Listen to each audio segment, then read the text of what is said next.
This video is brought to you by Skillshare. Hey friends, Elizabeth here from Plant-Based Bride, back with yet another bullet journal video. It is that time again. I'm setting up my bullet journal for next month. This time it's my June plan with me, and I'm excited to do a floral springtime theme this month. So get cozy, grab a warm drink, maybe some coffee or tea, maybe pull out your own bullet journal and set up for your next month if you haven't yet, or just hang out with me and have a chill 20-something minutes in your day to relax and refresh. I'm starting by doing the line work on all of these spreads using my Sakura microns. As always, all of the supplies I'm using will be linked in the description box, so check that out if you're looking for specific materials. Chewy decided to come snuggle with me a little bit while I was drawing. He was on my lap for a little while I was drawing these daffodils for the quote page, just being very snuggly and purring really loud, which was adorable. It almost makes up for the mischief he gets up to later in this video, which we'll talk about that when we get there. But I always start with planning out my themes. I will look for inspiration. I will sketch out the basic shapes. Sometimes I'll sketch out pretty intricately depending on how familiar I am with drawing, whatever the subject matter is. And then I will start filming from there. I really enjoy the technique of starting with the line work when it comes to floral watercolor and then filling in the colors like a watercolor coloring book. But of course, there are a bajillion different techniques you can use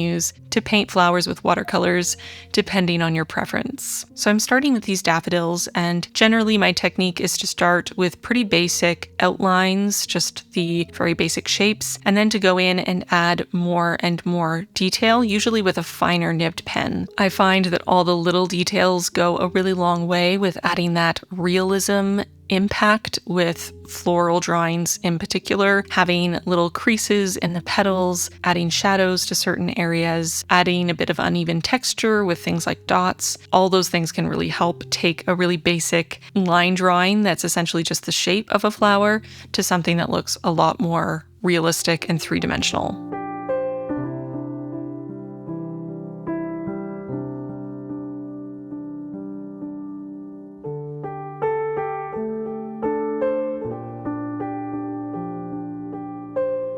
Moving on to the cover page where I'm drawing some buttercups. I really wanted to have a cohesive color palette for the quote and cover pages, so I decided to choose two flowers that are similar colors. Obviously, daffodils and buttercups are both yellow. I'm doing the same thing on the cover page, starting with the really basic shapes of the petals and the stems and the leaves, and then going back in and adding smaller details. I also decided to add two little bees to this drawing, which I thought might be really cute, inspired by the ginormous bees that hang out in my backyard.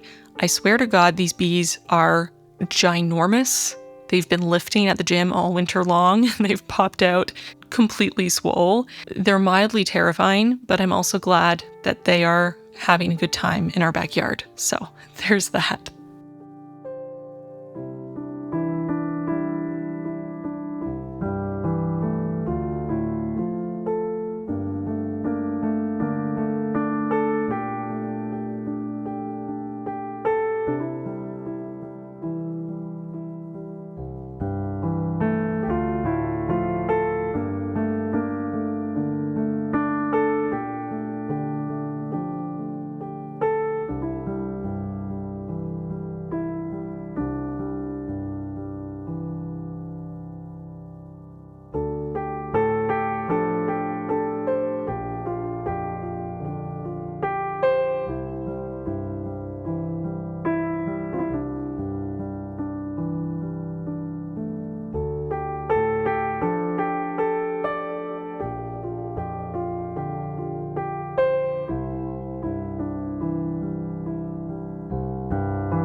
I wanted to create these sort of irregular note card looking backgrounds for the text throughout this setup. I'm making sure that the lines aren't perfectly straight. They're a little wobbly, there's some gaps, there's some little rips or folded up corners and things, just to give them a bit more of a cottagey, cozy, rustic feel.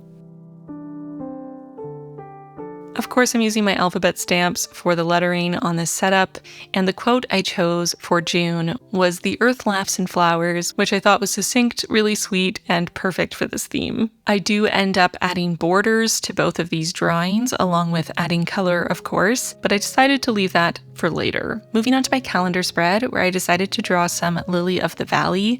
These were a challenge for me. I don't believe I've ever attempted to draw Lily of the Valley, but I found the distinct shape of these flowers very difficult to get right. And I think adding the paint in a later step helped a lot to soften some of the over-eager shading that I went with when I first started sketching them, but definitely more challenging in my opinion than some more traditionally shaped flowers that I've drawn. I really wanted to include a smaller flower though, so that each spread wasn't too similar. I wanted a very different shape and scale of flower, so I'm glad that I went with the Lily of the Valley, and I'm happy with how these turned out in the end. But I definitely found it very challenging to draw anything remotely close to my reference images.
I decided to tie in that rustic cottagey feel into my calendar as well. So instead of doing traditional, straight lines for each day in the month, I continued on with that slightly wobbly, couple gaps here and there, a couple folded corners, a couple little rips to keep that consistency going.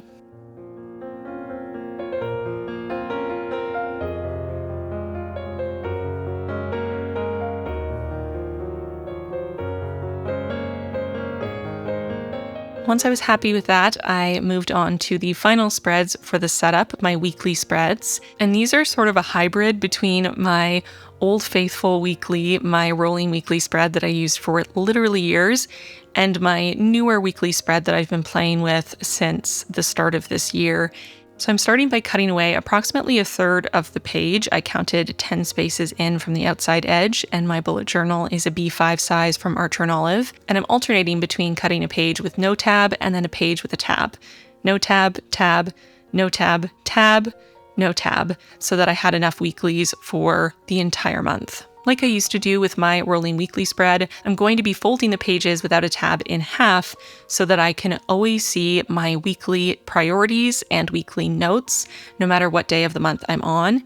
And because I cut all of these a third into the notebook, I can also always see my monthly work task list and my monthly personal task list on either side. For the decor on these spreads, I'm keeping it super simple, literally just creating little borders for the headers and stamping those in. And I'll be adding a tiny bit of color to those headers, but otherwise I'm keeping these completely free from decor. Now that I have all of the inking done for the whole setup, I'm going to go back to my initial spread and start painting. So as I mentioned earlier, I'm using watercolor for these paintings, and of course the specific shades that I'm using from Winsor & Newton will be listed in the description box.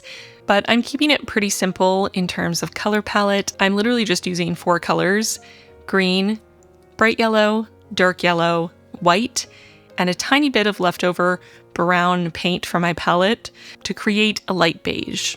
So in a similar way to how I handle doing the line work, I generally start by filling in a base color in the entire shape. So if it's a leaf, for example, I'll fill the whole leaf in with a pretty light wash of green, and then I'll go back in and add darker concentrations of green to certain areas to make it feel a little more three-dimensional. So that might be darker on the edges. It might be the part of the leaf that's folded over and the other side is darker. And I do the same thing with the petals as well, starting with a bright flat yellow, and then going in with a mix of my darker yellow and lighter yellow to add darker areas. So for the daffodils, I wanted the center part of the flower to be darker, so I concentrated the darker yellow on that central section, but I also used the darker yellow to make the whole flower feel a little bit more cohesive and to add shadows and dimension to the other petals. So again, focusing on parts of petals that have sort of folded over,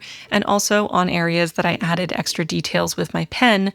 Those are good spots to go back over with a slightly darker shade of your paint to reinforce those areas that you've already added a bit of texture or dimension to.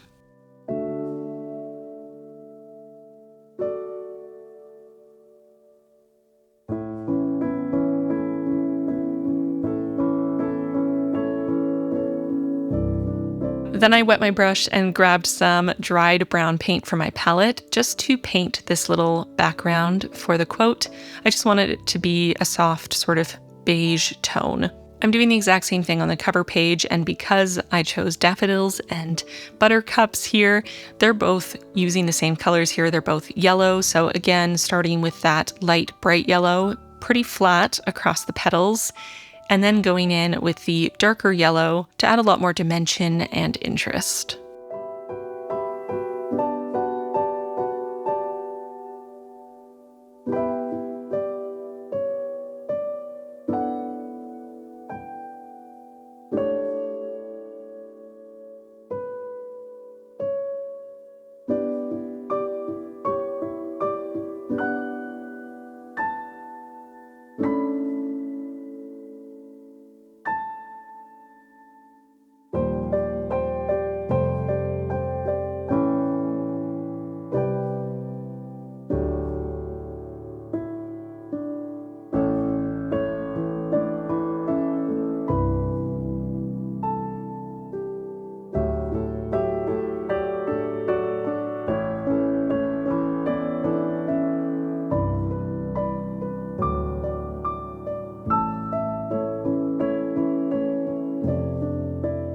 Once I finished painting, I felt like the paint had obscured some of my lines more than I wanted, so I went back in and went over some of the most important lines once again. So these were outlines for the petals and the center of the flowers.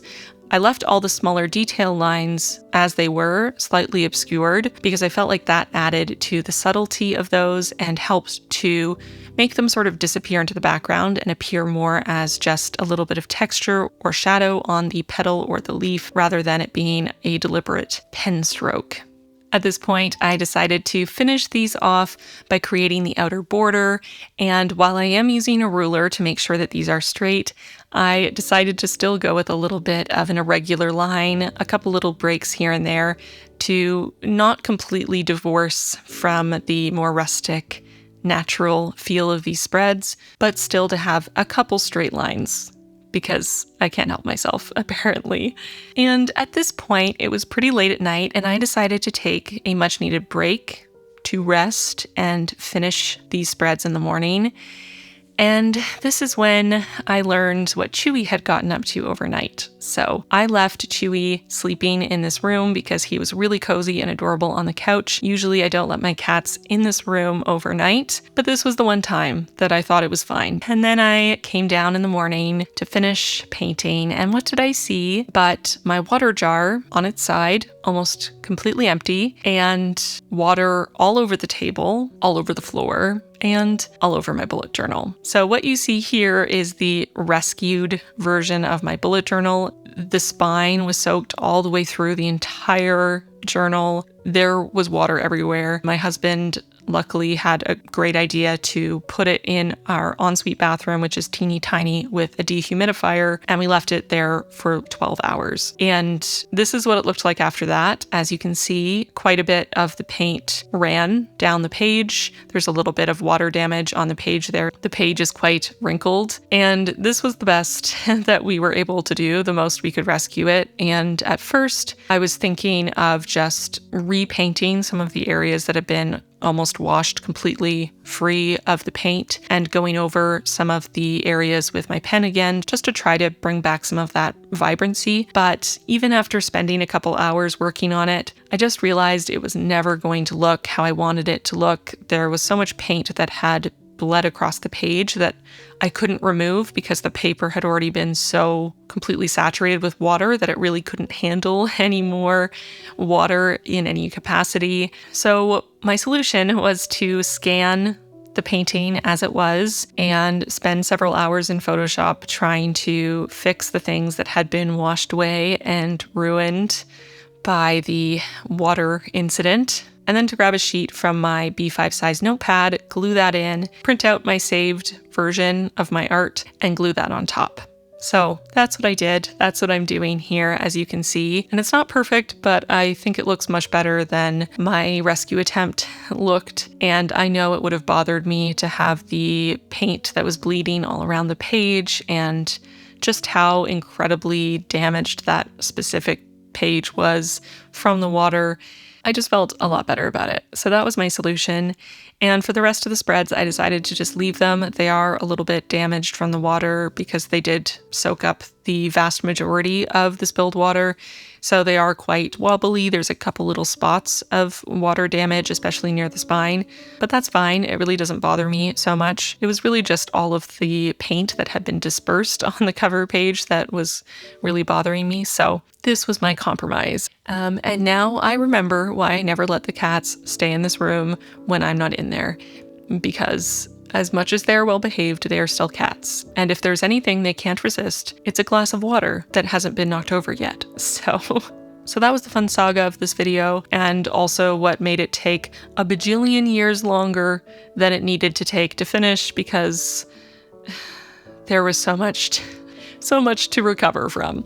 But moving on to the calendar spread, I'm going to be adding color here to my lily of the valley, green leaves, and little white flowers.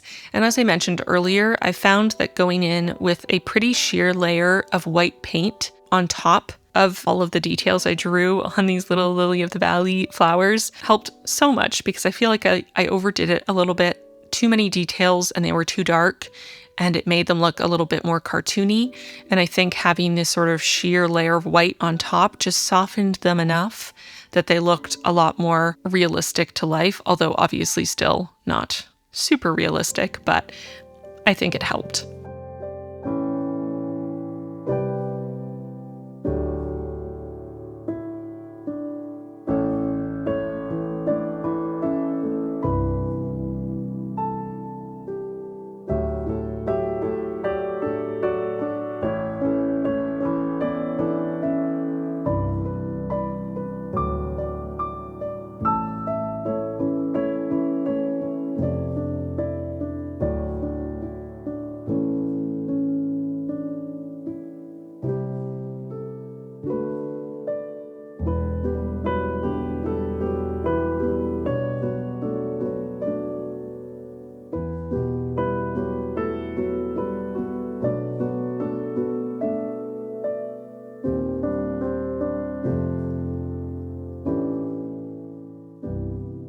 And finishing off my weeklies, here I'm just adding that sort of brownish color to all of the headers, just to have a little bit of color and consistency. I'm also adding that color to the tabs But other than that, like I mentioned earlier, I'm keeping my weekly spreads very simple this time.